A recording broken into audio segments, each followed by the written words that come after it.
மாண்புமிகு பேரவைத் தலைவர் அவர்களே, இல்ல கொஞ்சம் இருங்க. புலி பயங்கரமா தாக்கி இருக்கு, மக்களுக்கு ஆபத்து ஏற்பட்டு இருக்கு. அதை பத்தி அவர் பேசுறாரு. மாண்பு உறுப்பினர் போஜராஜன் கடந்த வாரம்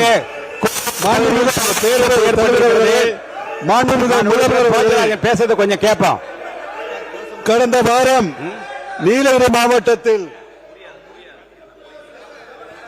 போஜராஜன் பேசுங்க. கடந்த வாரம் நீலகிரி மாவட்டத்தில் கூடலூர் பகுதியிலே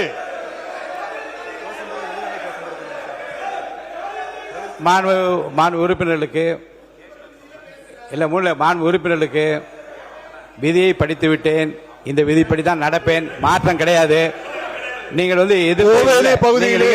எதிர்த்து குரல் கொடுப்பதாக இருந்தால் தாராளமாக நீங்க வெளியே சென்று குரல் கொடுக்கலாம். அவைக்குள்ளே நான் இதை அனுமதிக்க முடியாது. மாண்பு உறுப்பினர் போஜராஜன் பேசுறீங்களா? அவை முன்னவர் மாண்புமிகு பேரவைத் தலைவர் அவர்களே, 110 விதியின் கீழ் உங்களுக்குள்ள ஒரு முடிவு எடுங்க. சீக்கிரமா உங்களுக்குள்ள ஒரு முடிவு எடுங்க. என்ன செய்யலாம் என்பதை பற்றி ஒரு முடிவு எடுத்து நீங்க அமைதியாக நான் நடத்துவதற்கு எனக்கு வழிவகை செய்யுங்க.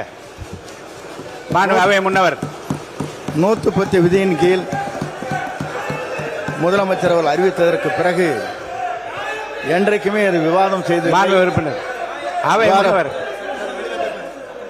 வாங்க வாங்க வாங்க வாங்க கொஞ்சம் மாண்பு புலி அவை காவலர்கள் வந்து அதிகமான குரல் கொடுக்காம இல்லைங்க. மாண்பு அமைதியா நீங்க வருங்க இருங்க. இல்ல நீங்க அவை காவலர்கள் வந்து குரல் கொடுக்காம அவங்களை போக சொல்லுங்க.